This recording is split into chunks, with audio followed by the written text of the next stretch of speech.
hermanos, vamos a seguir con el estudio que estábamos haciendo, seguramente nos tomará un domingo más, como mínimo, como poco, sobre a Habacuc. Recordamos que Habacuc fue un profeta llamado de los menores, no porque fuera bajito, sino porque está encasillado dentro de los profetas llamados menores, primero los mayores, luego los menores.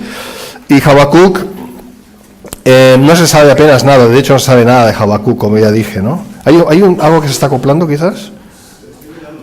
Vale, entonces Habacuc, solo sabemos su nombre de hecho, y vimos que es aquel que se abraza a Dios, ¿no? Es lo que significa el nombre de Habacuc, y realmente fue profético porque al final de sus días, o al final del libro, mejor dicho, que él escribió, que fue él quien lo escribió, que él mismo lo dice, que fue él quien lo escribió, al final se abrazó a Dios, aunque no entendía las cosas de Dios, pero se abrazó a Dios, confió en Dios, ¿no? Y esa es la grandeza, no de Habacuc. Habacuc es un hombre como nosotros, pero la grandeza de Dios, como nos hace a nosotros, hombres pecadores, poder llegar a confiar hasta ese punto, ¿no? Hasta el punto de no comprender, pero no importa, confiamos. Eso es un milagro. Eso es algo que evidentemente no sucede sin la intervención de Dios, está claro. Entonces, vamos a seguir con el tema, Habacuc 2, y el título de la enseñanza, como sabéis, es Quietos en el día de la angustia, y realmente tenemos que estar quietos en el día de la angustia, porque el día de la angustia está en control por el Señor está en control de ese día de la angustia, ¿amén? Nosotros no, pero Él sí. Y es mediante esa confianza, esa fe, que recibimos el apoyo de Dios para estar firmes, estar quietos. Quietos significa estar en paz. Eso es lo que significa estar quietos, Y esto es muy importante. Bien, vamos allá entonces. Estamos en Habacuc 1 del 5 al 13. Vamos a leer a partir del 5, sí, 5 al 13, eso es. Y es acerca de los caldeos que iban a castigar a Judá. Dice: mirad entre las naciones y ved y asombraos, porque haré una obra en vuestros días que aun cuando se os contare no la creeréis. Porque aquí yo levanto a los caldeos, nación cruel y presurosa, que camina por la anchura de la tierra para poseer las moradas ajenas. Formidable es y terrible, de ella misma procede su justicia y su dignidad. Estuvimos viendo sobre esto el domingo pasado, no hace falta que vuelva otra vez a insistir sobre lo mismo. Sus caballos serán más ligeros que leopardos y más feroces que lobos nocturnos, y sus jinetes se multiplicarán. Vendrán de lejos sus jinetes y volarán como águilas que se apresuran a devorar. Toda ella vendrá a la presa, el terror va delante de ella, recogerá cautivos como arena. Escarnecerá a los reyes y de los príncipes hará burla, se reirá de toda fortaleza y levantará terraplén y la tomará. Y luego pasará como el huracán y ofenderá atribuyendo su fuerza a su Dios. Esto es lo que Dios está diciendo a Habacuc. Habacuc esperaba otra cosa, como veremos, pero Dios le habla así. Es Dios hablando, Interesante lo del terraplén. ¿Cómo podían llegar a subirse por encima de una muralla? Pues aquí se lo dice, haciendo un terraplén. Y se subían, hacían el terraplén y se subían. Ahí te lo está diciendo. Pero bueno, esto es lo de menos. El caso es que aquí estamos viendo una nación presurosa de destruir, ¿no? Con ganas de destruir los caldeos. El primer imperio, la primera bestia de Daniel, terrible. Y Dios dice lo que va a hacer el caldeo. Y Habacuc lo está escuchando. Profeta de Dios, lo está escuchando. Y dice Habacuc: ¿no eres tú desde el principio? Se dirige a Dios, ¿no? Oh Jehová, Dios mío, santo mío, no moriremos. Oh Jehová, para juicio lo pusiste, y tú, oh roca, lo fundaste para castigar. Muy limpio eres de ojos para ver el mal, ni puedes ver el agravio. ¿Por qué ves a los menospreciadores y callas cuando destruye el impío al más justo que él? Y como vimos el domingo pasado, es un comentario, por supuesto, inspirado por Dios, pero que parte del corazón humano. Del no entender, del no conocer, y se lo dice a Dios, y esta es la grandeza de Dios también otra vez, ¿no? Su humildad, ¿no? De escuchar a un pecador y diciéndole estas cosas, y Dios no enfadarse, no entrar en ningún tipo de castigo contra Habacuc, ¿no? Sino de entender que Habacuc tenía no el derecho, no vamos a hablar aquí de derechos, con Dios no hay derechos, pero sí tenía un corazón dispuesto, limpio y dispuesto para sencillamente decir y expresar lo que realmente tenía en ese corazón. Y eso es lo que Dios ve y es lo que Dios pues aprecia, ¿no? También, ¿no? Que seamos honestos. Esto es lo que estuvimos viendo el domingo pasado. Seamos honestos, seamos honrados, que no intentemos agradar a los demás cuando no es así. O sea, es que seamos como tenemos que ser y cuando las cosas no las entendamos, las digamos, porque Habacuc estaba hablando con Dios. O sea, no estaba hablando con su vecino, ¿no? Porque cuando hablas con el vecino, pues bueno, puedes decir muchas cosas, pero cuando hablas con Dios, ¿verdad que es muy diferente? ¿Verdad que intentas ser lo más bueno posible? ¿Verdad? Claro, es que es normal, ¿verdad?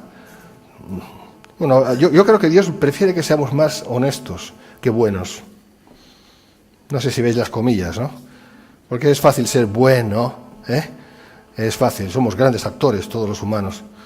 Pero ser honesto ya es una cuestión del corazón, ya es una cuestión ya de humildad, y eso es lo que Dios valora.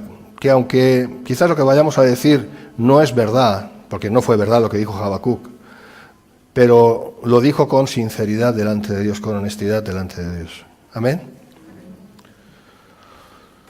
Pero iremos viendo esto. Situación espiritual en los días de Habacuc y los nuestros. Bueno, los primeros versículos de este libro nos hablan de una situación histórica semejante a los días de Amós y Miqueas y también los nuestros, cuando esencialmente la justicia había desaparecido de sobre la tierra, como está ocurriendo hoy en día. Eso lo vimos un poco el domingo pasado. Efectivamente, eso es lo que está pasando. Ha habido momentos en la historia cuando no ha habido tanta manifestación de maldad. Siempre ha habido maldad, pero no tanta manifestación de maldad. Pero otros momentos cuando sí ha habido mucha manifestación de maldad.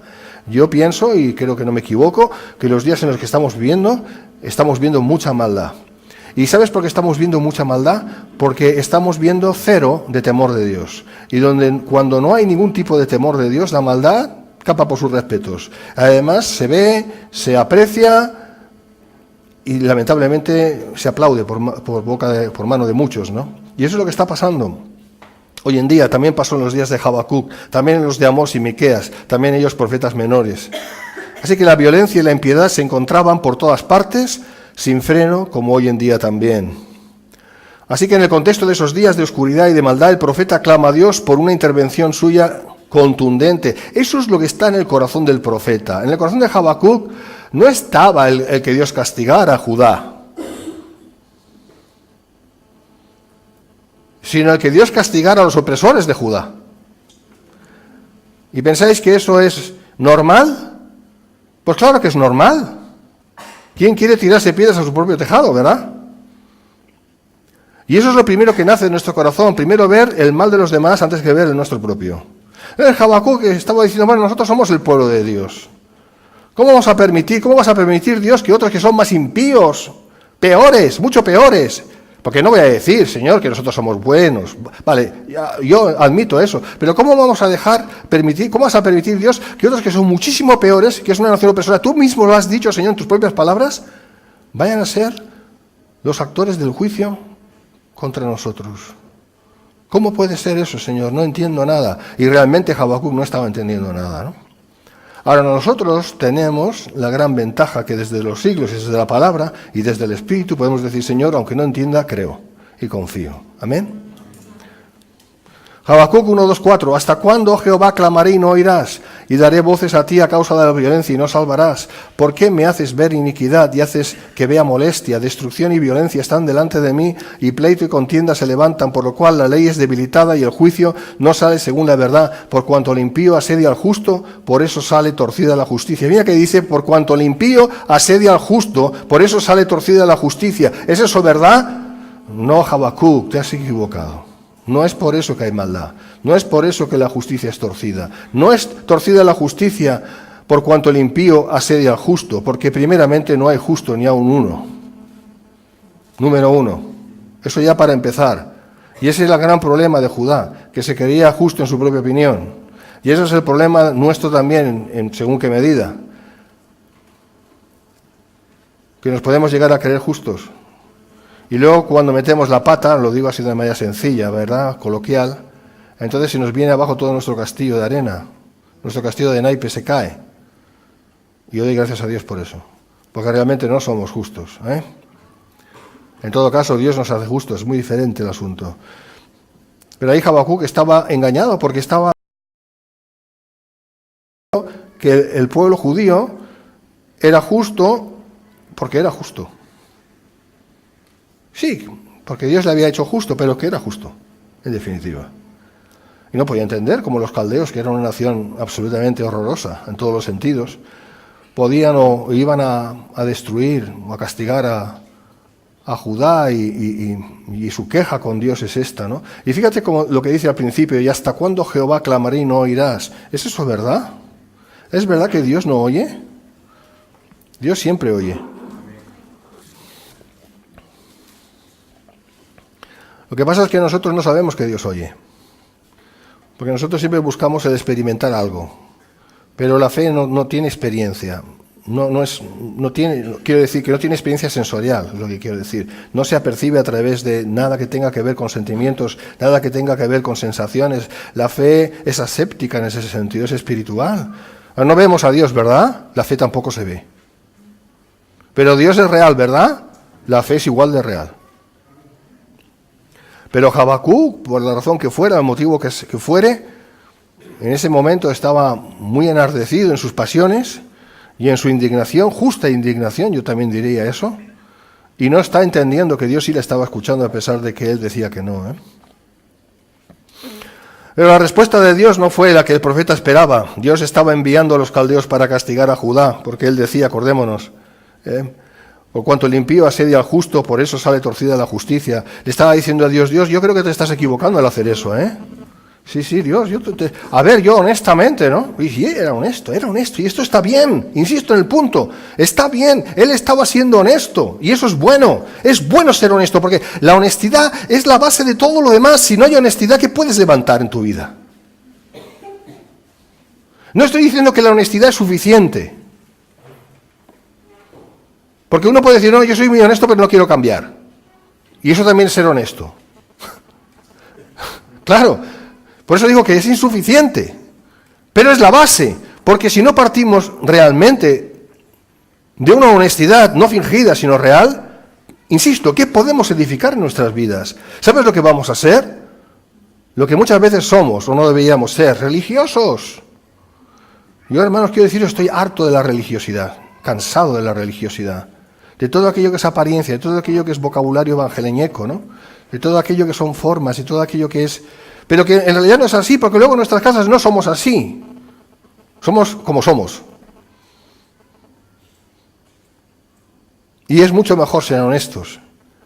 Y realmente ser... Bueno, Habacuc lo era, ¿no? Habacuc estaba expresando su desazón, su incredulidad incluso, su descontento, por supuesto, su no entender, y se lo estaba diciendo a Dios. Incluso se permite, fíjate si era honesto, que se permite el lujazo de decirle a Dios lo que tiene que hacer. Porque fíjate, de nuevo, insisto, por cuanto el impío asedia al justo, por eso sale torcida la justicia. Esa es su conclusión. Y le dice a Dios: Dios, no, insisto, he dicho insisto muchas veces, sí, te estás equivocando. El problema está en que el impío asedia al justo, por eso el justo, claro, ¿cómo va a reaccionar? ¿Cómo va a reaccionar si siempre es asediado por el impío? ¿Qué estaba diciendo con eso? Estaba diciendo: Dios, tu poder es insuficiente, o no estás manifestando suficiente poder como para levantar al justo delante de los envites del injusto, del impío. Porque siempre el justo va a perder, siempre el justo se va a volver quizás injusto, ¿no? Como aquello de la película esa de La Fuerza, ¿no? O el lado oscuro de la fuerza, ¿no? Y cuando uno se enfada, estás más cerca del lado oscuro de la fuerza, algo así, ¿no? ¿Me entendéis lo que quiero decir? No, hermanos, no es así en el cristianismo. Porque cuanto mayor es cuanto mayor es la tentación, eso lo voy a decir, cuanto mayor es la tentación, cuanto mayor es la prueba, cuanto mayor es el desencanto, cuanto mayor es el asedio del enemigo, mayor es la gracia de Dios. ¡Aleluya! Esa es la gran diferencia. Habacuc, evidentemente, no lo estaba entendiendo. Pero yo doy gracias a Dios por Habacuc. Te voy a decir por qué.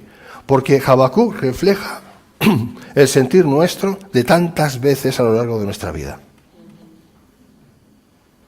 Así que gracias a Dios por Habacuc y por sus errores al decir las cosas que dijo. Porque, insisto, otra vez, las dijo desde su honestidad. Y cuando las cosas se dicen desde la honestidad, se pueden responder. Se pueden responder. Por eso Dios le respondió. Pero cuando las cosas no se dicen desde la honestidad, No merecemos ninguna respuesta. Pero él sí fue honesto. Así que Dios estaba enviando a los caldeos para castigar a Judá, y veremos más de eso. Habacuc 1:6, aquí yo levanto a los caldeos, nación cruel, presurosa, que camina por la anchura de la tierra para poseer las moradas ajenas. Es Dios diciéndolo, yo levanto, dice el Señor. No dice, bueno, yo voy a enviar al diablo para que levante. Es muy fácil eso. Entonces la culpa es del diablo siempre. No, aquí dice lo que dice. Ahora, si usó al diablo, eso ya no sé, pero aquí lo que dice es que Dios, como sujeto activo de la cuestión, dijo, yo levanto al caldeo contra vosotros. Yo sé que se necesita mucha fe para entender esto, o al menos para asimilarlo, para de alguna manera... Pero es real. ¿Por qué lo hizo Dios? Pues Dios es amor. No hay ninguna duda de ello. El problema es que todo esto choca con nuestra humanidad. Nuestra humanidad no puede entender las cosas estas. Pero como ya dije el domingo, insisto también ahora, Judá necesitaba ser castigado. Y un castigo severo, por todas las desobediencias, por todo lo que había hecho contra Dios. Era el momento en que Dios tenía que actuar con juicio severo. Y los caldeos eran la manera. También Dios, cuando Israel se rebeló en tiempos del hijo de Salomón, ¿a quién levantó para dispersar a las tribus del norte, a las 10 tribus del norte? A otro imperio poderoso, el anterior a los caldeos, ¿verdad? Y lo hizo. Y cada vez que... Yo creo que también eso de alguna manera también va a nuestras vidas. Nosotros no somos judíos, pero somos el pueblo de Dios. Y yo no voy a decir que siempre que nos pasa algo es porque Dios envía un castigo para... Yo no puedo decir eso, porque no es verdad. Pero siempre tenemos que buscar al Señor. ¿Cuál puede ser la causa? Si es que hay causa por la cual Dios nos esté disciplinando. Porque Dios que dice, ¿castiga a quién? ¿Al que odia? No, al que ama. Y no digo que siempre va a ser esa la razón. Pero ¿y si sí? Entonces es ahí donde realmente tenemos que ser consecuentes con nuestra fe y decir, Señor, muéstrame, yo quiero entender en lo que tú me quieres hacer entender. Porque quiero obrar en consecuencia a tu voluntad. Y eso es una buena oración. Señor, yo quiero obrar en consecuencia a tu voluntad. Por lo tanto, si hay algo que deba entender, yo lo quiero entender, Señor. No es porque lo quiera entender, aunque sí lo quiero entender. No puedo ser deshonesto contigo, Dios, pero si es que necesito entenderlo, si es que tengo que hacer algo al respecto, te pido, Señor, que me lo muestres. Amén. Y en todo ello, Señor, por tu gracia y por fe, confiando en ti, porque ¿qué otra cosa puedo hacer? Pero es que no es que no pueda hacer otra cosa, es que tampoco quiero hacer otra cosa, sino confiar en ti. Amén. Esta es la cuestión. Claro, Habacuc aún no había llegado a ese punto, ni mucho menos. Para Habacuc todo esto es un dilema de tipo teológico tremendo, ¿no? Claro, estamos hablando de gente del Antiguo Testamento, cuando no había tanta revelación. Nosotros tenemos toda la revelación. No voy a decir mucha revelación, como algunos dicen. Nosotros tenemos toda la que Dios ha querido darnos. Y no tenemos que buscar más, porque no hay. Todo lo que Dios ha querido darnos se llama Biblia. ¿Amén? Y esto es así. Habacuc no tenía toda la Biblia aún. ¿Cómo podía Dios usar a los caldeos para juzgar a un pueblo más justo que ellos? Esta es la pregunta que se hacía Habacuc. A ver, ¿cómo es posible? ¿Cómo es posible que nosotros que somos, bueno, somos malos, no somos muy buenos, vale, pero es que los caldeos son horribles, horrorosos? ¿Cómo es posible que Dios use a esa gente contra nosotros? ¿Había algo de clasismo ahí? ¿Algo de tipo racismo? Clasismo más bien, pues yo creo que sí, porque el judío siempre se ha creído mejor, ¿no? Tiene la ley, siempre ha tenido la ley, y los gentiles son los gentiles. Un nombre demasiado bonito para ellos, pero nosotros somos el pueblo escogido de Dios. Yo sé que nosotros no tenemos esa tentación, ¿verdad? Pero no nos creamos mejores que los demás. Porque si nos creemos mejores que los demás, como es verdad que los judíos muchos de ellos se creían mejores que los demás por haber sido escogidos por Dios y haber recibido las tablas de la ley, etcétera, etcétera, pues eso es un error tan grande, ¿verdad? Pero lamentablemente uno de los problemas que nos encontramos los cristianos, una de las tentaciones mayores, y muchas veces no nos damos cuenta, se llama orgullo espiritual. Orgullo espiritual. Y el orgullo espiritual nos hace ser ciegos, nos ciega, porque nos lleva a un posicionamiento que es mentira, es falso, en el cual nos creemos que somos mejores. Claro que Dios ya se encarga de hacernos caer del púlpito, ¿verdad? De ese púlpito. Ya sabe cómo hacerlo. Pero es una de las tentaciones mayores que tenemos los cristianos, que queremos vivir agradando a Dios, ¿eh? Así que ese orgullo espiritual es el que tenían realmente los judíos, eso está claro, lo tenían. Por eso Habacuc habla así: ¿cómo es posible que tú envíes a los caldeos? Dios mío, no entiendo nada. Dios le responde y le dice que Él va a juzgar a los caldeos también, eso también es verdad. El capítulo 2, del 2 al 20, ahí lo dice. Es decir, que los caldeos no se iban a quedar sin castigo, ¿verdad? Eso está claro. Lo mismo pasó con Faraón, que por 300 y pico de años oprimió al pueblo de Israel en tierra de Gosén, pero al final Faraón recibió no un castigo, sino realmente una condenación, ¿eh? Y así fue con todos los pueblos que han ido contra Israel. Y así va a ser con todos los que se levantan contra la Iglesia, pero en el tiempo de Dios. Amén. Así que, pero Habacuc no tenía tanto eso en mente. Habacuc lo estaba viendo, vamos a ver, tú me estás diciendo, Dios, que tú envías a los caldeos, que es vamos a decir los Estados Unidos, pero no sea que se me entienda mal, como la nación que lo era más poderosa de la tierra, todo un imperio, contra una nación pequeñita que se llamaba Judá, porque las otras 10 tribus de Israel ya estaban dispersas, ¿eh? Y eso es lo único que puedo ver, Señor. Esto es terrible. ¿Cómo es posible que tú vayas a hacer eso? ¿Cómo es posible? ¿Tan malos somos? Muchas veces decimos eso, tan malo soy que he recibido este... Pero si no es eso, no es que tan malo eres, porque si eres malo, eres muy malo. Somos muy malos. Pero Dios no nos castiga por ser muy malos, porque Dios nos ha perdonado en Cristo Jesús. Pero si Dios permite lo que permita, o permitiere, es para nuestro bien.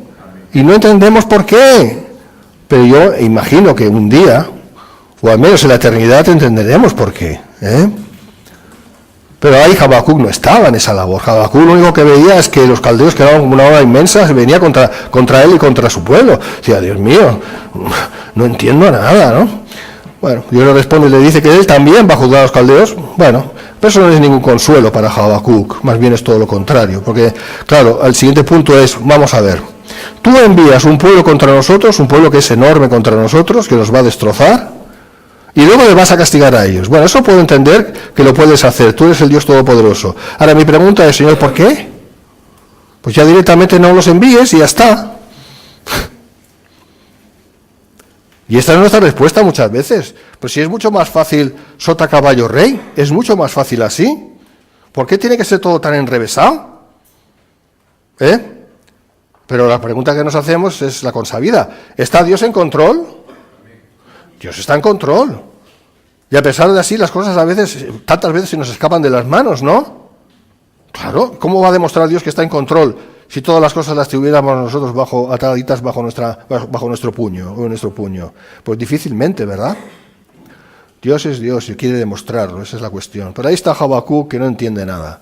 El profeta esperaba de parte de Dios una defensa hacia su pueblo. Dice, ¿por qué ves a los menospreciadores y callas cuando destruye el impío al más justo que él? Ya comenté sobre eso. El profeta olvidó que la exigencia divina es mayor para aquel que recibió mayor luz que para el que no recibió apenas ninguna. Eso es una verdad. El castigo siempre es mayor aquí en la tierra normalmente, y también eternamente para aquel que recibe. ¿Cuánta luz había recibido Judá? Toda. Toda la que Dios quiso dar, claro. ¿Cuánta revelación quiso Dios dar? Toda. La dio toda. La que Él quiso dar, la dio. A todo el mundo, a todas las naciones, no, solamente a Judá. Y Habacuc estaba diciendo, nosotros somos más buenos que primeramente los asirios, ¿no? Fueron los que destruyeron las 10 naciones, las 10 tribus, y luego ahora en este caso los caldeos. O sea, Habacuc está diciendo, nosotros somos mejores que ellos. No, Habacuc, no te equivoques. No sois vosotros mejores, oh judíos, porque vosotros recibisteis tanta luz, mientras que los caldeos no recibieron apenas ninguna luz. Oye, sí, Dios va a juzgar a los caldeos, pero los caldeos no recibieron luz, vosotros sí. ¿Y qué habéis hecho con la luz que habéis recibido? ¿Qué habéis hecho con esa luz? ¿Qué habéis hecho con la ley? ¿Qué habéis hecho con los mandamientos de Dios? Apenas nada. Pregunta, ¿qué hubiera pasado si hubiera sido de otra manera y Dios hubiera dado luz a los caldeos? ¿Qué pasó cuando Dios dio cierta luz a Nínive y se arrepintieron? Y Dios retrasó el castigo por 100 años.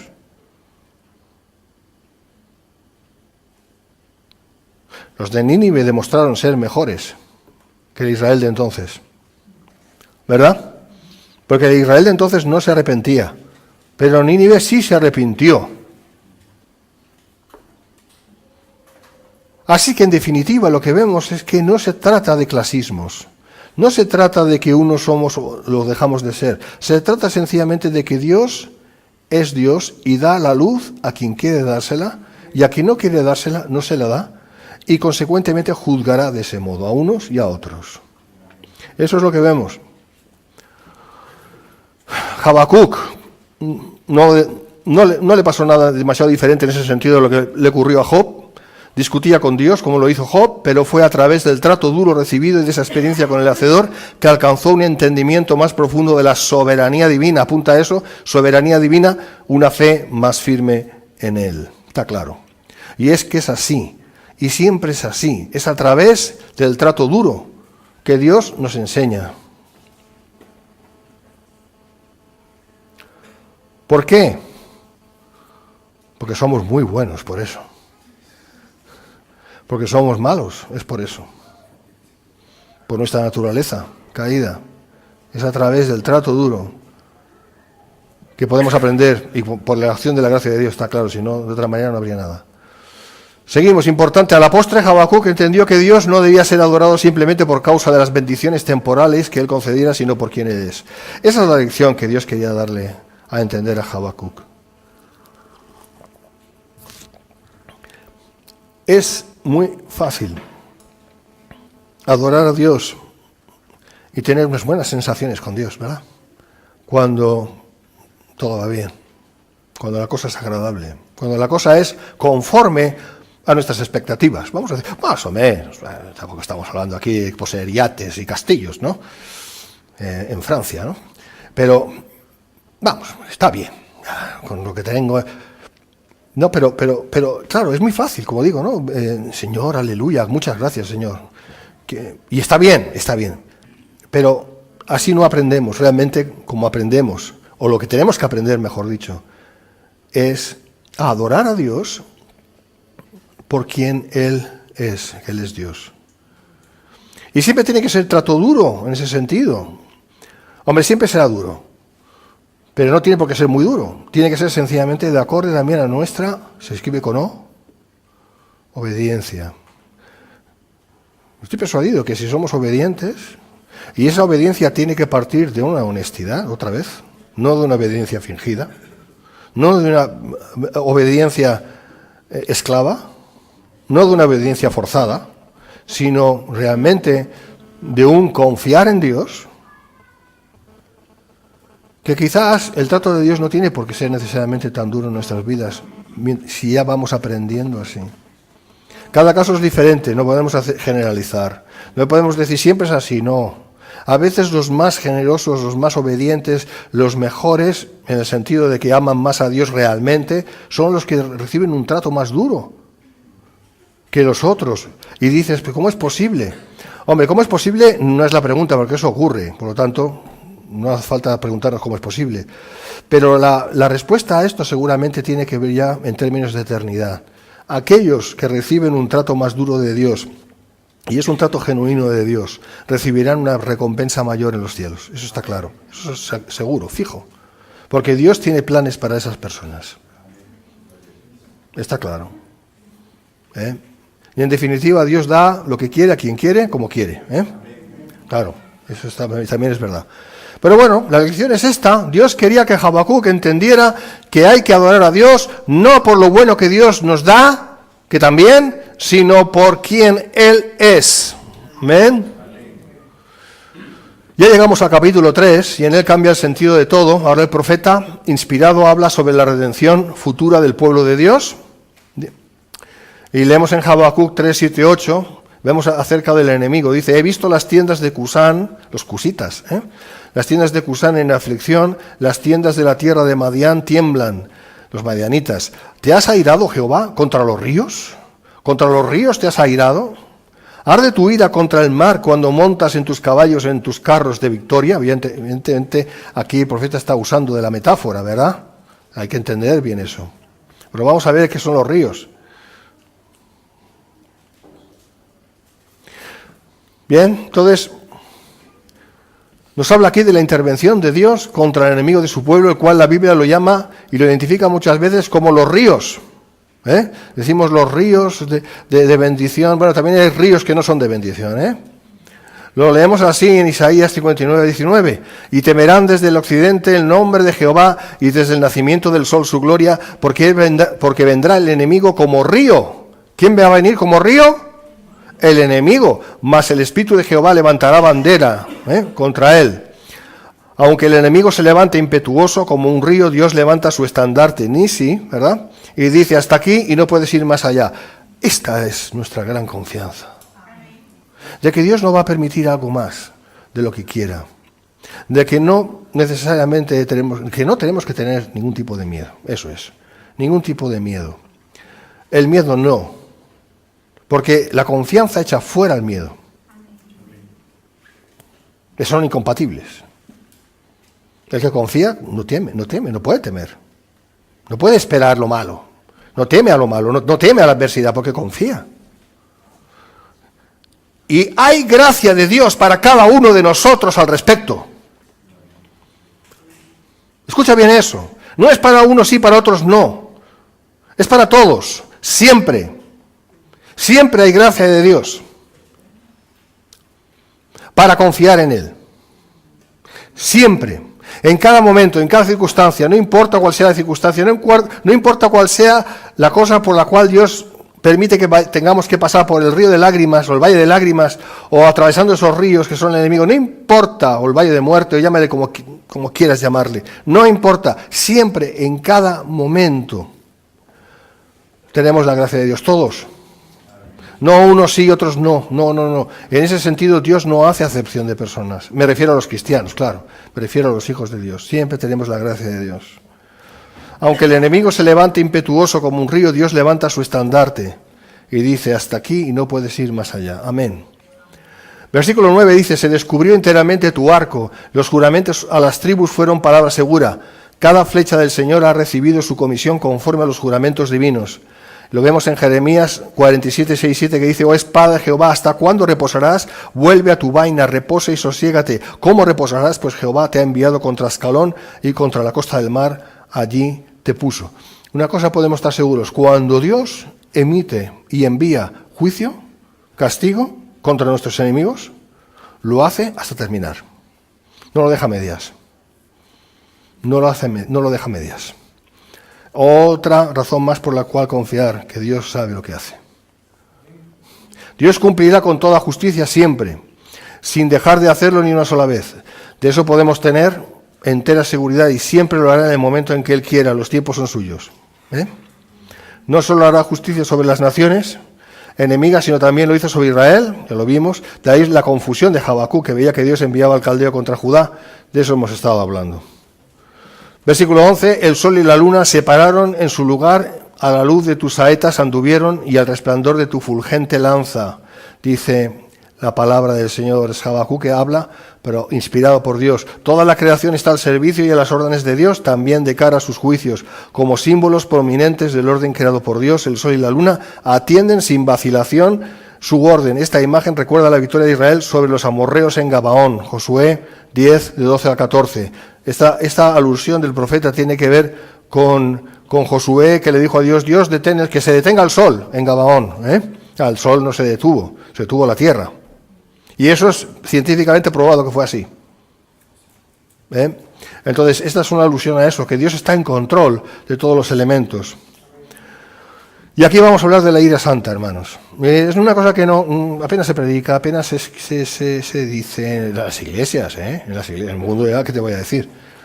En las iglesias apenas se habla de eso, pero es que es necesario, porque si no, no entendemos. Mira, si solo hablamos del amor que gusta a todos, el amor, y no hablamos de la ira santa de Dios, tenemos un desequilibrio tan grande que doctrinalmente nos va a ser muy difícil entender los procedimientos divinos. Y muchos llegan al extremo de decir, de coger el Antiguo Testamento y decir, no, todo esto no me interesa, todo esto es que es mentira, no puede ser, porque Dios es bueno, es amor, como esto, tantas guerras y tal, no, esto no puede ser. Pues entonces también, por esa regla de 3, tienes que arrancar Apocalipsis, porque son cosas que aún tienen que ocurrir. Y muchas cosas, por ejemplo, lo que dijo Jesús. Jesús dijo muchas cosas que tienen que ver con juicio. Cuando habló del Gehenna, del infierno. Y los apóstoles. No, hermanos, tenemos que tener mucho cuidado con esto. Tenemos que saber, llegar a tener un equilibrio acerca del conocimiento de Dios. Otros se van al otro extremo y solo ven un Dios iracundo. No, si Dios no es iracundo. Dios no es iracundo. Dios tiene ira santa, que es muy diferente. Cuando la tiene, cuando la demuestra. Porque Dios se indigna, ¿sabes eso? Dios se indigna. Y ¿sabes? Nosotros también nos tenemos que indignar, no contra los demás, pero sí contra el pecado de los demás.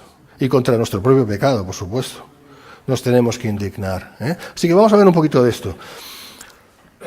Muchas veces se presenta la imagen de un Dios pacifista.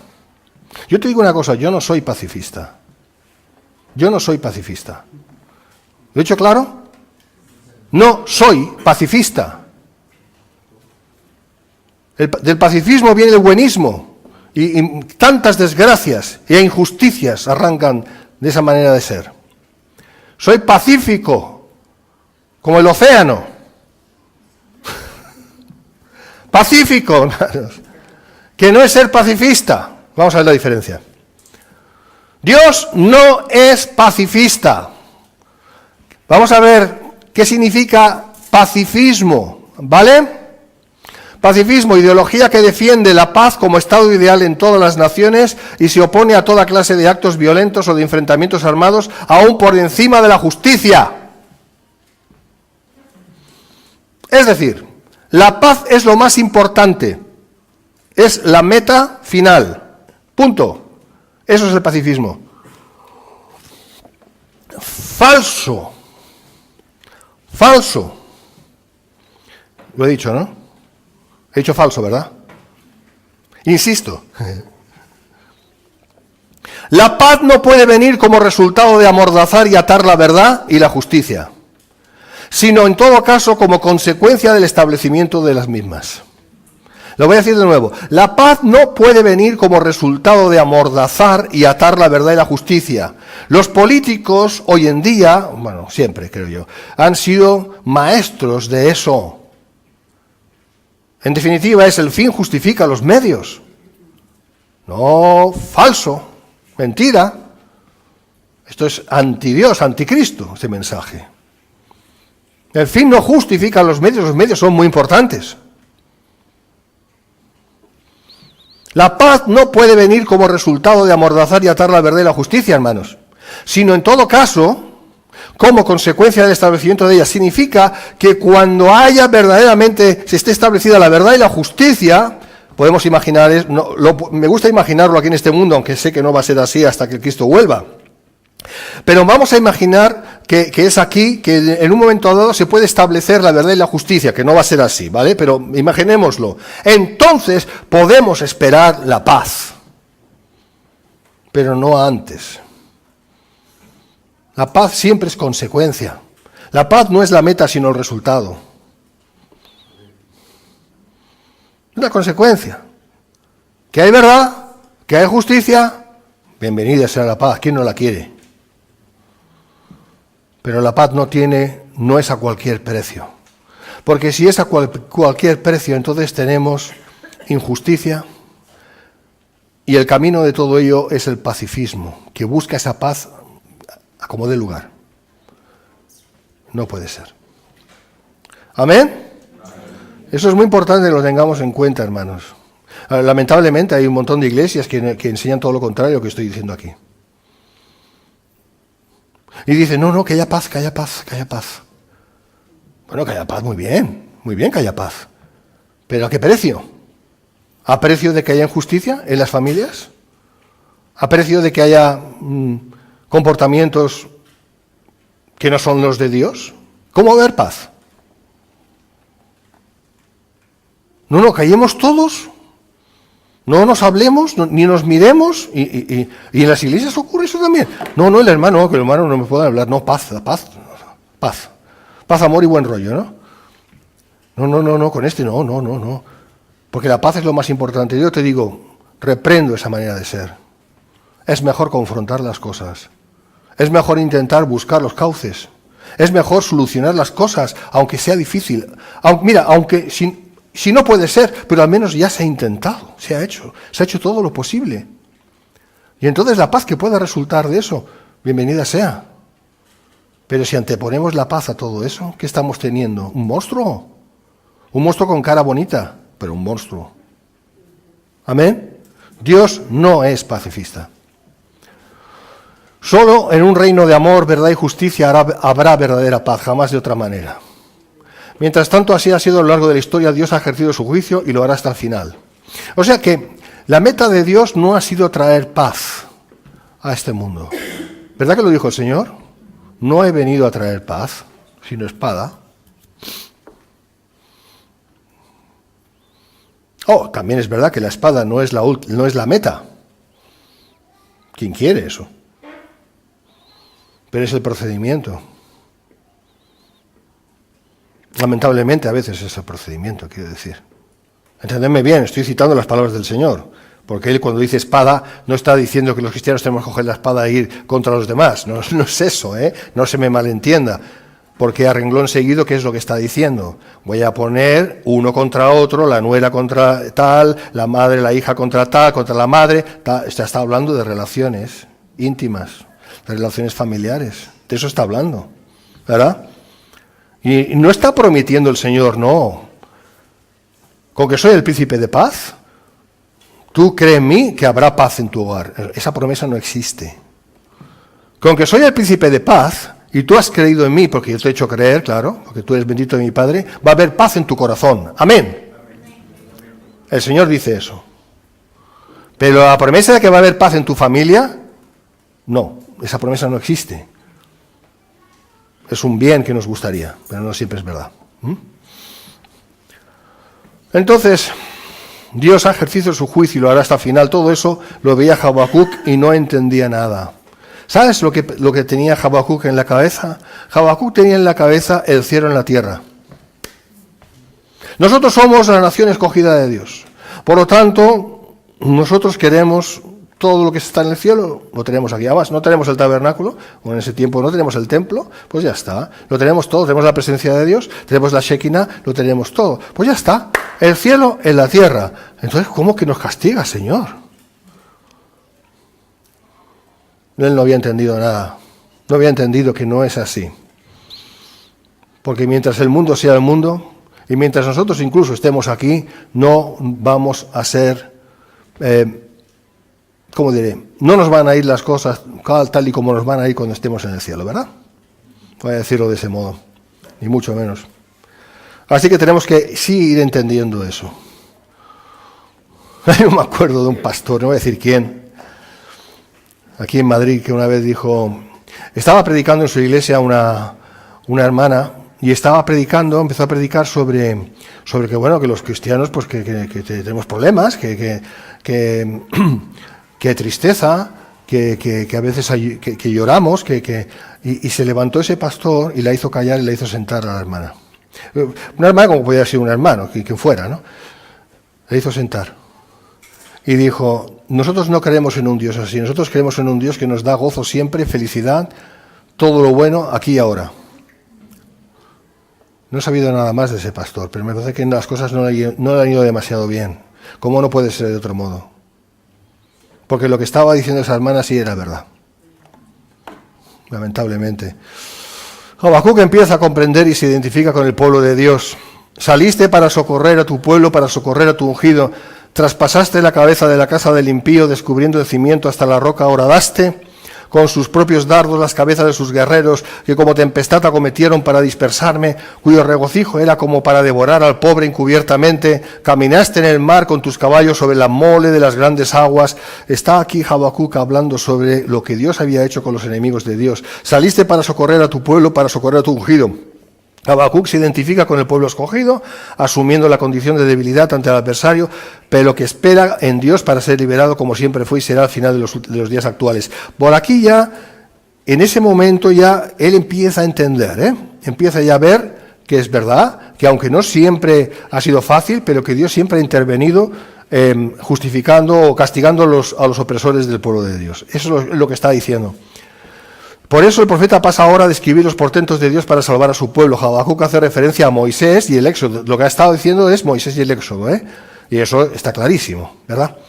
Y de ese modo alcanzaron milagrosamente la victoria sobre Faraón y sus ejércitos. También expresa la liberación futura y definitiva al final de la gran tribulación. Claro, al final de la gran tribulación. Ahora tú imagínate que tú eres Habacuc, ¿vale? Y tú estás viviendo en el siglo VII antes de Cristo, cuando vivió. Y tú estás... ¿Tú entiendes algo de la gran tribulación, la que tiene que venir, si no lo entendemos ni nosotros? Pero Dios estaba dándole revelación al profeta. Pues no es porque el hombre fuera algo, sino porque Dios es Dios. Y Él está dando revelación de cómo va a ser el trato de Dios con los judíos al final de esta dispensación de la gracia.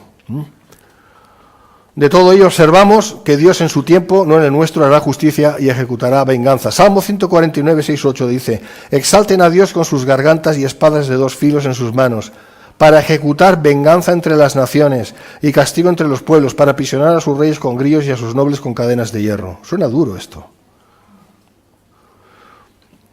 Y esto en cuanto a las naciones impías y en cuanto a su pueblo... Leemos en Deuteronomio 32, 34 al 36, ¿no tengo yo esto guardado conmigo, sellado en mis tesoros? Eso significa que sí, esas preguntas significan que sí. Mía es la venganza, dice Dios, y la retribución. A su tiempo su pie resbalará, porque el día de su aflicción está cercano, y lo que les está preparado se apresura, o sea, ya llega. Porque Jehová juzgará a su pueblo, y por amor de sus siervos se arrepentirá, cuando viere que la fuerza pereció y que no queda ni siervo ni libre. O sea que llegará un momento en que el castigo no es, cuando dice arrepentirse, significa que parará de hacerlo. Justo en el momento en que hubiera destruido ya para siempre a su pueblo. Pero se frena antes. Se frena antes. ¿Cuántos dice la palabra de Dios en Romanos 11 que Dios ha escogido para sí como remanente? 7.000. ¿Eso es mucho o poco? Eso es nada. ¿Qué significa eso? Que los que Dios ha escogido son intocables. Son intocables. No estoy hablando ahora necesariamente de intocables aquí en la tierra, pero espiritualmente intocables. Así que Dios sabe preservar a los suyos, a los escogidos, eso es seguro. De nuevo, la soberanía. ¿Verdad que hizo un énfasis sobre la soberanía el domingo pasado? ¿Amén? También lo estamos haciendo ahora porque Habacuc...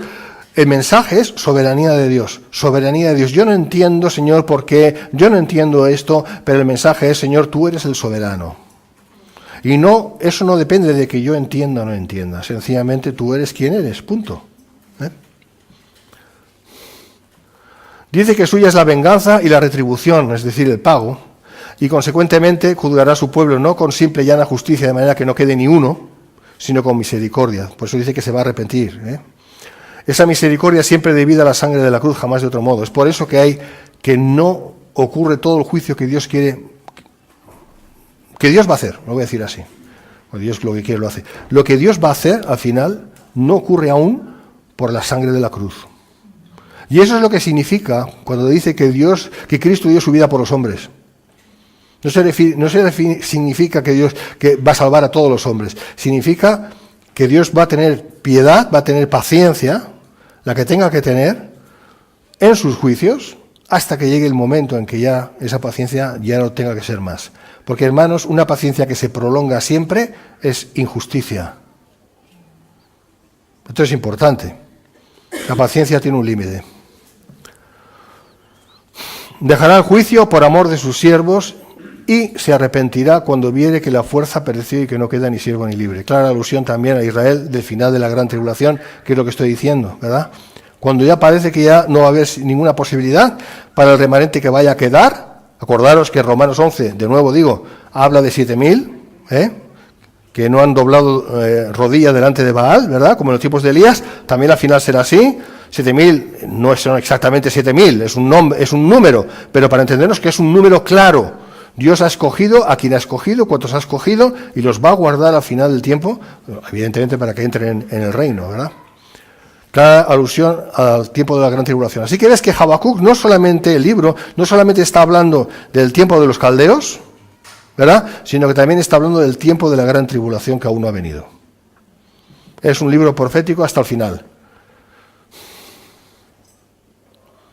Cuando no queden entonces ni siervos ni libres, es decir, cuando todos estén a merced del Dios del universo. Eso es lo que significa. Cuando no queden ni siervos ni libres, es decir, cuando los hombres ya no tengan ninguna posibilidad en sí mismos de defender nada, sino que estén ya delante de Dios y que ya no hay, eso es lo que haya. Entonces es Dios cuando va a tener compasión y misericordia, de hecho, con los que quiera salvar, y los va a salvar, los va a preservar. El Señor ha juzgado a Israel no para destruir la nación, y fíjate las de veces que Israel podía haber desaparecido, ¿verdad? ¿Ha desaparecido Israel? Sabemos que no, todo lo contrario. Sino para castigar a los pecadores impenitentes de en medio de ella, porque no todo lo que se dice judío es judío. Habacuc realza lo que ya Dios dijo por boca de Moisés en el libro de Deuteronomio. Si nos damos cuenta, Dios siempre ha recordado a su pueblo lo que ya dijo desde un principio a través de los profetas, siempre, constantemente. Y para ya acabar, paz para los que son de Dios. En todo esto, el verdadero pueblo de Dios santo deberá permanecer quieto en el día de la angustia, porque en el día de la angustia es cuando la paz de Cristo es más prominente en el corazón del Hijo de Dios, de los hijos de Dios. ¿Amén? Vamos a orar, hermanos. Señor, te damos gracias. Oramos, Señor, que bendigas tu palabra en nuestras vidas y que podamos, Señor, no solo entender que eso, en definitiva, no es lo más importante, sino que podamos creer y seguir creyendo y confiando en ti, Señor, porque tú eres bueno y tu misericordia es para siempre. Amén.